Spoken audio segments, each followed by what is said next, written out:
Let us see the factors affecting photosynthesis.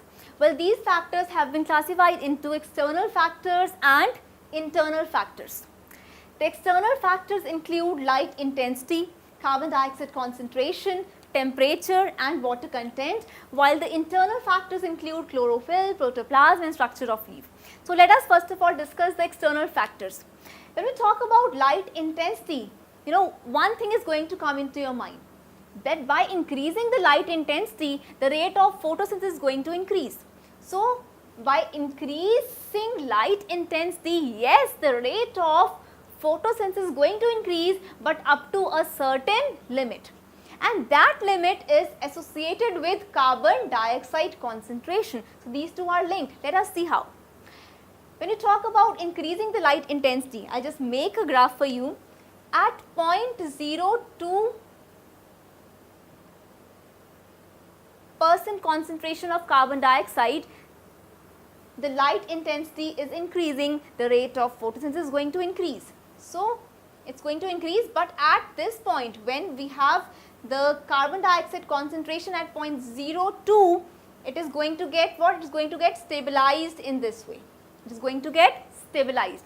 But if after this we are going to increase the carbon dioxide concentration from 0.02 to 0.05, then this can further help in the increase in the rate of photosynthesis, then again to a certain limit, and after this it is going to get stabilized.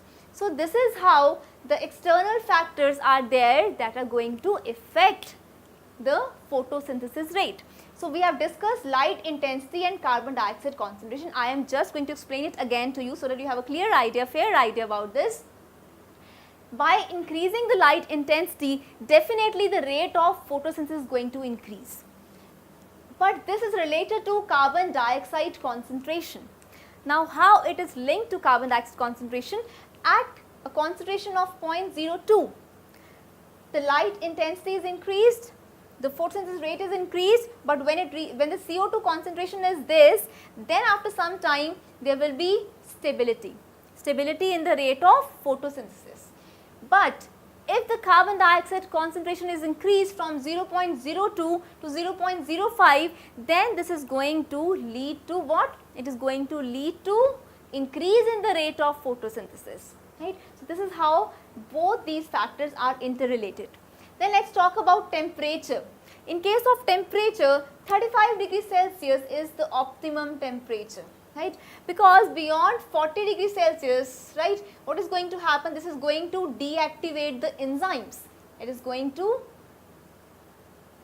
deactivate the enzymes that are required to carry the process of photosynthesis. So, temperature optimum is 35 degrees Celsius, that should be there, which is going to help in photosynthesis. If we are going to increase the temperature, then this is going to deactivate the enzymes and the rate of photosynthesis is going to decrease. So, till 35 degrees Celsius, every 10 degrees Celsius rise in temperature is going to double the rate of photosynthesis. For example, if the temperature was 22 degrees Celsius and we increase it by 10 degrees Celsius, means we make it as 32 degrees Celsius, right. So, what is going to happen? The rate of photosynthesis is going to double itself with every 10 degrees Celsius rise in temperature. Then let us talk about the water content. If the water content is reduced, say for example, there is no absorption of water, there is no availability of water in the soil, or the water loss is there because of transpiration, then what is going to happen in this case? In this case, if the water content is low, then the diffusivity will also be low, right. So, lowering the water content means we are going to decrease the rate of photosynthesis. So, this is how the external factors, they affect the rate of photosynthesis. Then let us move to internal factors. We have chlorophyll.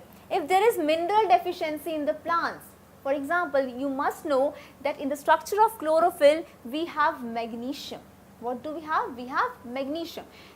So, if there is no availability of minerals, or you can say if there is deficiency of minerals, then the chlorophyll is also going to be deficient. If this is going to be deficient, then the rate of photosynthesis is going to be affected. It is also going to be low. Next we move on to protoplasm. In case of protoplasm, if there is less water content, right? So then also the rate of photosynthesis is going to be low. Then the structure of leaf, if you talk about epidermis, cuticle, so the structure of leaf is also going to affect the rate of photosynthesis, means the cuticle should be thin, it should be transparent, so that there can be proper amount of photosynthesis that is going to take place. So these are the internal factors that are going to affect the rate of photosynthesis, that is chlorophyll, protoplasm and structure of leaf. Just remember these points. I hope that you can explain them, you can elaborate these points on your own.